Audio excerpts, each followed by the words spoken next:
You guys taking a look at Apple, big red day, not unexpected given what the market has handed us today. Support at 217.02 is going to be very important. We also have today's low day support, 217.93 to worry about. If we go to the 4-hour time frame, we do have the potential to change this trend to a 4-hour uptrend by establishing a higher low over 217.28, but we have a lot of work to do to get back up to new highs over 228.22, so it's more likely we're going to see an hourly lower high underneath 282.22. And we would look for that to take place over 223.58, which will set up a possible shift on the hourly time frame, which we hopefully would carry over into the 4-hour. If you're following along, excellent. If you're not, don't worry. It's confusing sometimes and even more confusing to trade. A lot of experience required. And that's pretty much how it works in the stock market.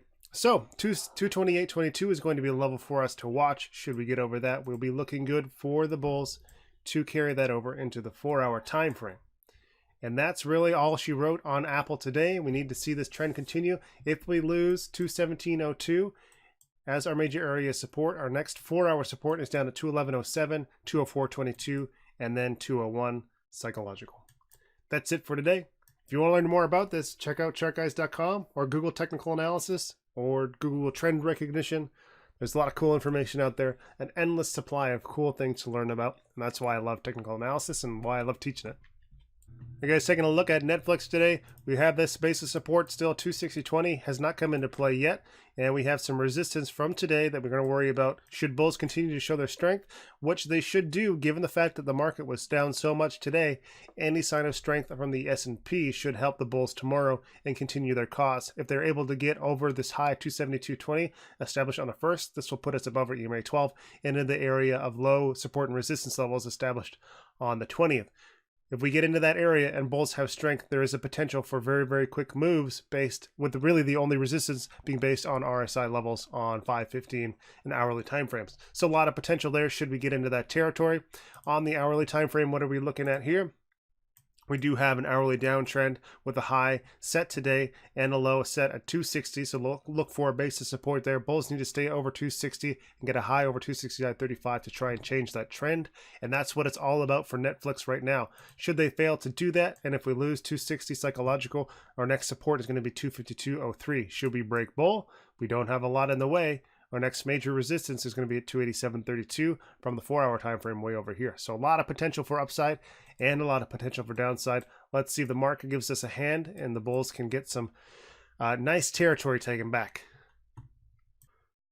All right, guys, taking a look at Amazon. Continued weakness on Amazon today. Daily support is now at 672, and we do have lower day support today, found at 1705. Perhaps we can rely on that tomorrow. Perhaps we can't. All comes down to price levels and trend changes as we approach areas of support.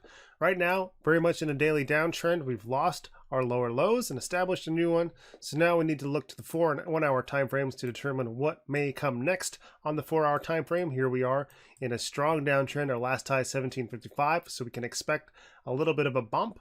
That would be typical in this sort of cycle, and then look for a low something under EMA 26, which would have us looking for a high around 1735 and change. On the hourly time frame, things look very similar. Here was our attempt for a trend change. However, we resumed that downtrend. 1728.41 was the level that we lost, and now we are looking for a new low.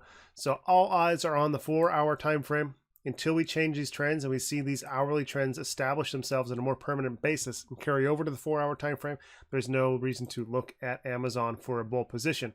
That being said, if you're looking for a short, it's all about 1672. Watch the 4-hour trend as we approach that level. Should we lose 1672, our next support isn't for quite a ways down to 1587.56. Hey guys, indecision was the name of the game on Tesla today. High day resistance 244.65 and low day right on EMA 26 to 239.43. Indecision candlestick represented by this doji. Not the first time we've seen it recently, and given the fact that we are indecisive with how bad the market was today, if we have a green day tomorrow in the overall S&P, I would suspect that the bulls would seize that opportunity on Tesla and have a quick run. If they do, we have daily resistance at 248.71, 253.50. If they don't, we have support at 236.11, and then nothing on the daily time frame to our lows of September 25th at 218.36. On the hourly time frame, here's that indecision, and it looks like we're seeing some weakness in after hours. We had a little bit of an EQ. We lost a daily low day support, 293.43, and now we're looking for support on the hourly time frame at 227.40. That is the next support level. Hopefully, bulls can get something going together here. And if we continue to open in these levels, this will change our analysis a little bit. Let's go back. Where are we sitting currently? Let's mark that level. Still falling. I'm going to mark that level as yellow. Why not? Go back out to my daily time frame, and we're coming very close to 227.40 as we speak as another level of support. So it really comes down to pre-market tomorrow morning. If we lose our level of 218.36, then we're going to fall back inside this trend. The only other possibility is we can call upon this trend line to act as support resistance again in the future. It may happen, it may not. All about the price action at these levels. So let's see if 227.40 holds. Not a lot of information here yet. We need to wait for those equilibriums and those patterns to set up. Currently at 28.19. If there's anything significant, by the time I return to the office tomorrow morning, I will try to put something together and share it with you. Right now we're in price discovery and we need to wait for consolidation.